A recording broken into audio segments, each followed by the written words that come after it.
না, দেশের স্বার্থে কি দরকার? আইনকে আইনের মতো চলতে দিতে হবে। সো বর্তমানে ইলেকশন কমিশন স্বাধীন ভাবার কোনো কারণ নাই। তো ফেইলরটা তো রাজনৈতিক ফেইলর, দায়টা আমাদের রাজনীতিবিদদেরই নিতে হবে।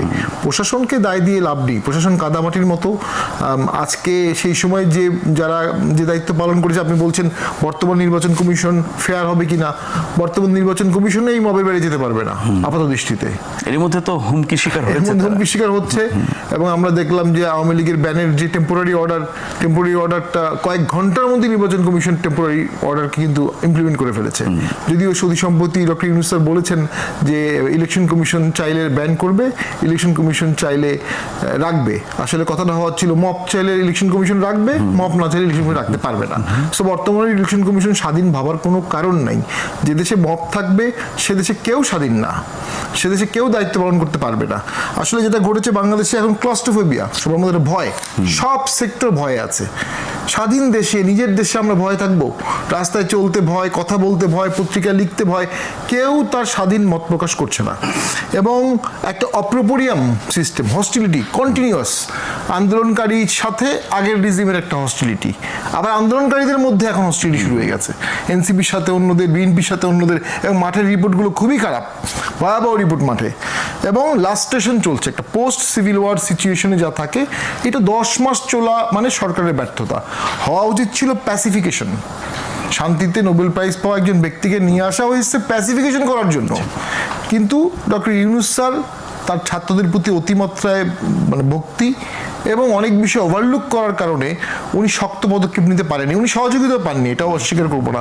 ওনাকে কেউ সহযোগিতাও করেনি, কিন্তু ক্ষমতা তো তার হাতে। কিন্তু ওনাকে এক্সার্ট করা উচিত ছিল। দীর্ঘমেয়াদী দেশের মঙ্গলটা চিন্তা করে উনি আরেকটা নোবেল প্রাইজ পাওয়ার মতো কাজ করতে পারতেন, উনি নেলসন ম্যান্ডেলা হতে পারতেন। কিন্তু এখন তো মনে হচ্ছে যেদিকে দেশ যাচ্ছে, আমি খুবই শঙ্কিত যে ওনার নোবেল নিয়ে একসময় প্রশ্ন চলে আসবে, কেউ না কেউ তুলবে। কারণ রাজনীতি খুব নির্মম, খুব নিষ্ঠুর। দেশের স্বার্থে কি দরকার? আইনকে আইনের মতো চলতে দিতে হবে। আর দেশের স্বার্থটা ওভাররাইডিং, যেটা আমাদের সিনিয়র সিটিজেনরা বা প্রাজ্ঞ ব্যক্তিরা যেভাবে দেখতে পারবে, এটা তো আমরা দেখতে পারবো না। নিশ্চয়ই ওনারা সেটা আলোচনার মাধ্যমে একটা কনসেনসাসে আসতে হবে, একটা এগ্রিমেন্টে আসতে হবে। আদারওয়াইজ এই যুদ্ধ চলবে এবং এই যুদ্ধ নোংরা দিকে যাবে, আগলি দিকে যাবে। অনলাইনে যুদ্ধ হবে, বিদেশে গেলে যুদ্ধ হবে, ডাস্টবিন বানানো হবে, এক পক্ষ ডাস্টবিন বানাবে, আরেক পক্ষ ডাস্টবিন, এই চলবে। এবং জাতি হিসাবে আমরা দেশের ডাস্টবিনের খবর এক বিদেশ পর্যন্ত চলে গেছে। বিদেশিদের ভাড়া করে ওখানে নিয়ে আসে, বিদেশিদেরকে ভাড়া করে গালি দেওয়া হয়েছে। তো এগুলো তো নোংরা রাজনীতি। তো এটাকে তো আসলে একজন লোক দরকার ছিল যার উপর সবাই আস্থা আনতে পারবে। ডক্টর ইউনূস না পারলে কে পারবে বা কে পারতো আমরা জানি না। একটা 3 জন নির্বাচন কমিশনের বিরুদ্ধে একই রকমের অভিযোগ, 14, 18, 24-এ। তার মধ্যে একজনের এই অবস্থা, বাকি 2 জন নিশ্চয়ই এখন আতঙ্কে আছেন। একজন সাবেক নির্বাচন কমিশনার, যদি তিনি আইনের দৃষ্টিতে অপরাধী হয়ে থাকেন, তার আইনি প্রক্রিয়ার মধ্য দিয়ে তার বিরুদ্ধে আপনার ব্যবস্থা নেওয়া যেতে পারে, মামলা হতে পারে, বিচার হতে পারে। কেএম নুরুল যে অবস্থা শিকার হয়েছেন, বাকি 2 জন কোন অবস্থায় আছেন আমরা ঠিক জানি না। কিন্তু এরকম আরো অনেকের বিরুদ্ধে আমরা হরহামেশাই শুনি ফ্যাসিবাদের দোসর, যাকে তাকে ফ্যাসিবাদের দোসর। আপনি যদি একটু সমালোচনা করেন, উচিত কথা, সত্য কথা বলেন, ফ্যাসিবাদের দোসর। তো ফ্যাসিবাদের দোসর বানিয়ে তো আমরা সমাজের যে কোনো ব্যক্তিকে যে কোনো ক্ষেত্রে এরকম অবস্থা স্বীকার করতে পারি। সরকার বিবৃতি দিচ্ছে, সহ্য করা হবে না, মানা হবে না, আইনের শাসন ইত্যাদি ইত্যাদি, কিন্তু কোনো ব্যবস্থা এখন পর্যন্ত আমরা দেখছি না।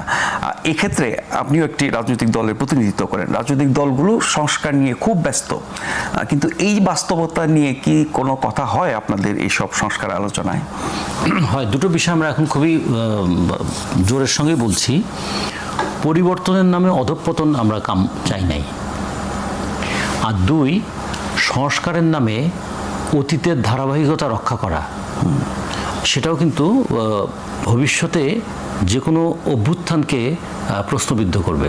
সংস্কার তো ভবিষ্যতের বিষয়, বর্তমান নিয়ে আপনারা আলোচনা। সেটাই বলছি যে এখন যে কাজটা হচ্ছে, ধরুন কি বিপুল প্রত্যাশা নিয়ে মানুষ রাস্তায় নেমেছিল না? সেই মানুষের প্রত্যাশাগুলোকে যারা এইভাবে ধ্বংস করে দিচ্ছেন, এরা শুধু তো নিজের ক্ষতি করছেন কিংবা সমাজের ক্ষতি করছেন এইভাবে ভাববো না।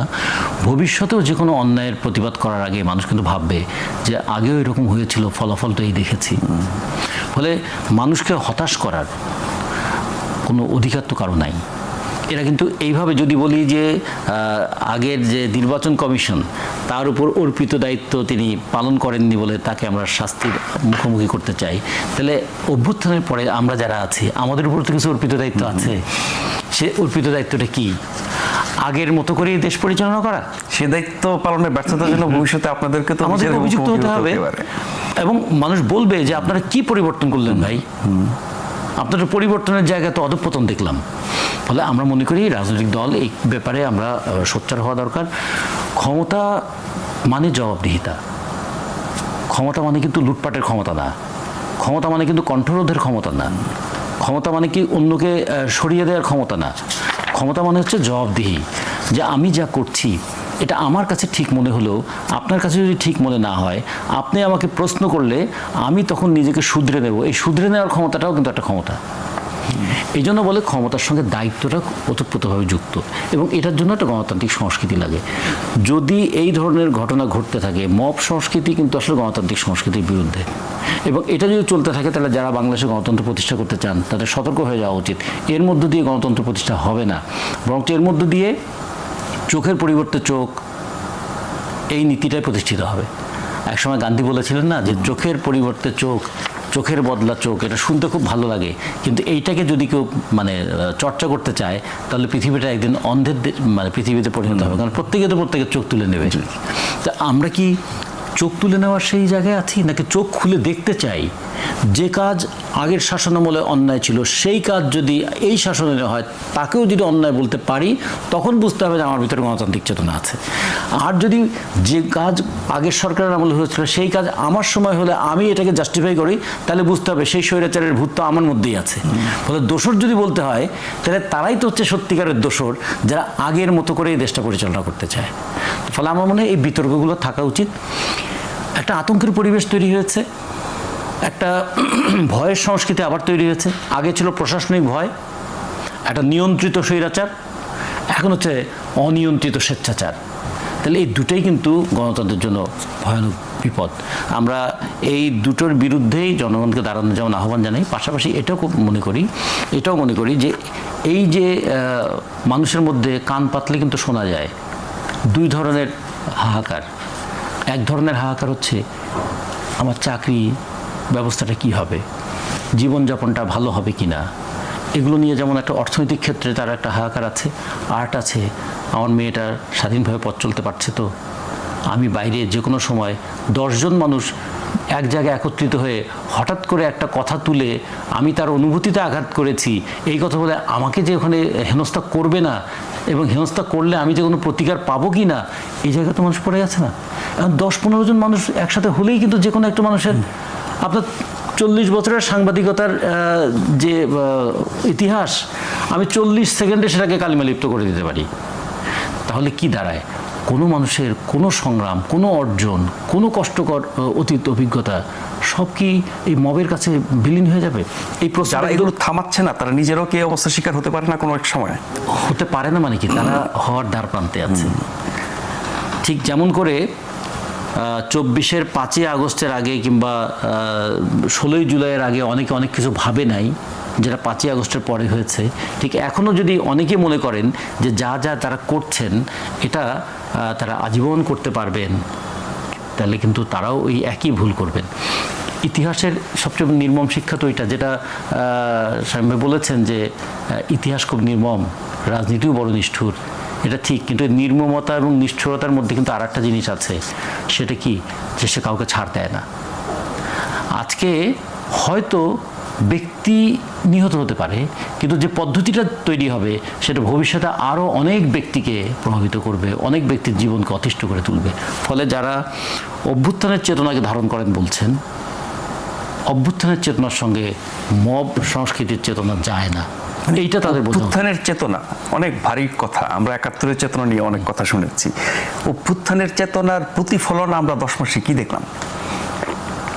3টা জায়গায় আমরা দেখেছি। একটা জায়গায় আমরা দেখেছি যে আমাদের সাধারণ মানুষ আশায় বুক বেঁধেছিল, এবং তারা এই কারণে দ্রব্যমূল্যের ঊর্ধ্বগতি হোক, অনেক কিছু হোক, তারপর তারা চুপ করে আছে। তারা মনে করছে যে ঠিক আছে, একটা সরকার গিয়েছে আর একটা সরকার এসেছে, দেখি না কি করে। তো মানুষ অন্তত একটু সহ্য করতে শিখেছে। আগে কিন্তু এটা কিন্তু দলীয় সরকার আসলে পরের দিনই রাস্তায় মিছিল নেমে যেত। একটা জিনিস মানুষ একটু ধৈর্য নিয়েছে, কিন্তু এই ধৈর্য বেশি দিন থাকবে না, এটা হলো এক। 2 নম্বর হচ্ছে, যদি এরকম মনে হয় যে রাজনীতি এবং দুর্নীতি হাত ধরাধরি করে চলেছে, আমরাও যেহেতু এখন রাজনীতি করার একটা সুযোগ পেয়েছি, ফলে আমরাও দুর্নীতি করার অবাধ সুযোগ পাবো এবং তার প্রতিফলনে কিছু আমরা দেখছি। সবচেয়ে প্রথম বিষয় যেটা প্রথম ধাক্কা লেগেছে মানুষের কাছে, একটা দল নতুন গঠিত হতে না হতেই কোটি টাকা খরচ করে সে ইফতার পার্টি করতে পারে। একটা দল, সেই দলটা গঠিত হওয়ার আগেই তাদের নেতাদের কাছে গাড়ি নিয়ে অনেকে উপস্থিত হতে পারে। তাহলে কেন গাড়ি নিয়ে উপস্থিত হয়? তাহলে যারা গাড়ি নিয়ে উপস্থিত হয় তারা ভবিষ্যতে তাদের কাছ থেকে কি প্রত্যাশা করে, আর জনগণ তাদের কাছে কি প্রত্যাশা করে? তো এইটাও কিন্তু অভ্যুত্থানের পর একটা আমরা দেখলাম ঘটনা।